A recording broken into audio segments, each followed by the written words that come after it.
السلام علیکم ورحمۃ اللہ وبرکاتہ نحمدہ ونصلی علی رسولہ الکریم اما بعد فاعوذ باللہ من الشیطان الرجیم بسم اللہ الرحمن الرحیم الصلاۃ والسلام علیک یا رسول اللہ وعلی آلک واصحابک یا حبیب اللہ۔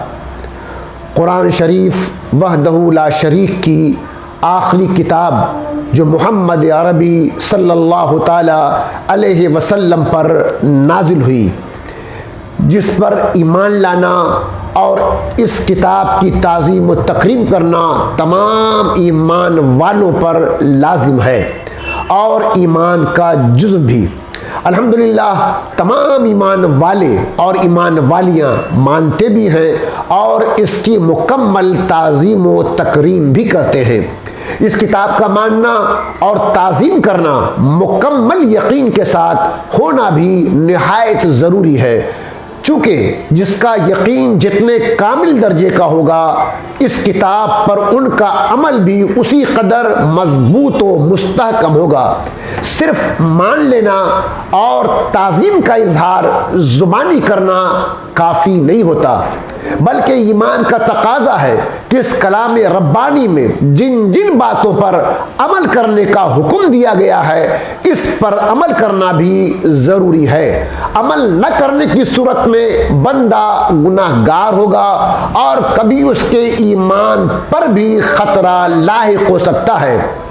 لہذا اگر ہم یہ چاہتے ہیں کہ ہم کامل ایمان والوں کی جماعت میں شامل ہو جائیں تو ضرور قرآن شریف کی ہر آیات پر کامل یقین رکھتے ہوئے عمل پیرا ہوں، اپنے لیے اور اپنے آنے والی نسلوں کے لیے ایمان اور یقین کا وہ چراغ روشن کیجیے کہ دنیا سے جانے کے بعد بھی یہ آپ کے لیے ثواب جاریہ بن جائے۔ اللہ عز و جل نے اپنے بندوں کی ہدایت کے لیے اور صحیح ایمان و ایقان کی منزل پر قائم رہنے کے لیے قرآن شریف کی ہر آیت پر یقین کامل رکھتے ہوئے خدا عز و جل سے اس طرح ڈرنے کے لیے جس طرح اللہ عز و جل سے ڈرنے کا حق ہے بیان فرما دیا ہے۔ دیکھیے قرآن شریف کے 20واں پارہ کے سورہ نمل کی آیت نمبر 82 میں کیا ارشاد فرما رہا ہے؟ وَإِذَا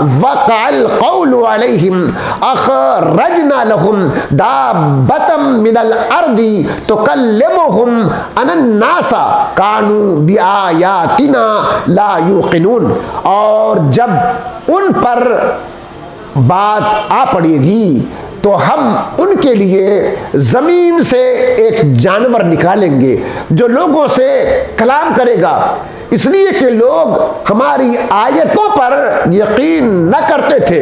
وَإِذَا وَقَعَ الْقَوْلُ عَلَيْهِمْ، اور جب ان پر بات آ پڑے گی تو ہم ان کے لیے زمین سے ایک جانور نکالیں گے۔ مفسرین نے بات آ پڑے گی کے تعلق سے مختلف معنی بیان کیے ہیں۔ نمبر 1، جب کفار پر عذاب آنا واجب ہو جائے گا۔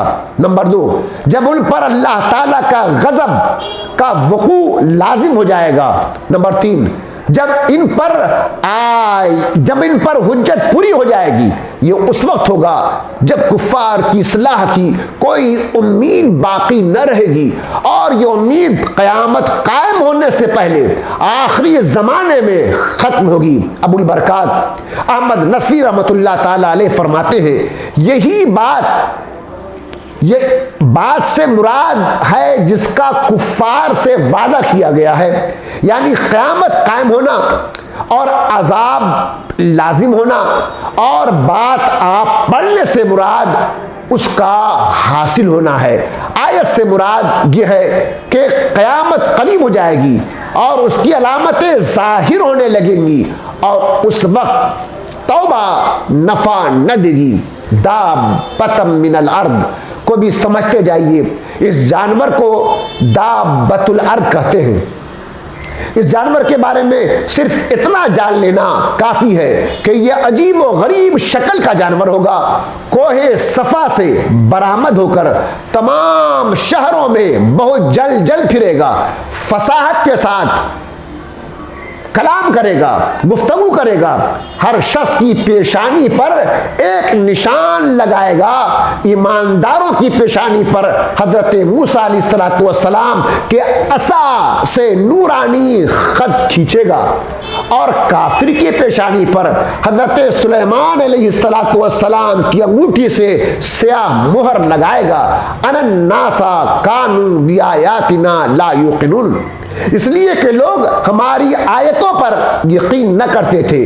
اس آیت کے بارے میں ایک احتمال یہ ہے کہ کلام دابۃ الارض کا ہے۔ اس صورت میں آیت کا معنی یہ ہوگا کہ وہ جانور اللہ تعالیٰ کی طرف سے یہ کہہ رہا ہوگا، لوگوں سے یہ کہے گا کہ لوگ آیتوں پر یقین نہ کرتے تھے۔ اور دوسرا احتمال یہ ہے کہ اللہ تعالیٰ کا کلام ہے۔ اس صورت میں آیت کا معنی یہ ہوگا کہ ہم یہ جانور اس لیے نکالیں گے کہ قرآن پاک پر ایمان نہ لاتے تھے، جس میں مرنے کے بعد زندہ کیے جانے اور حساب و عذاب کا بیان ہے۔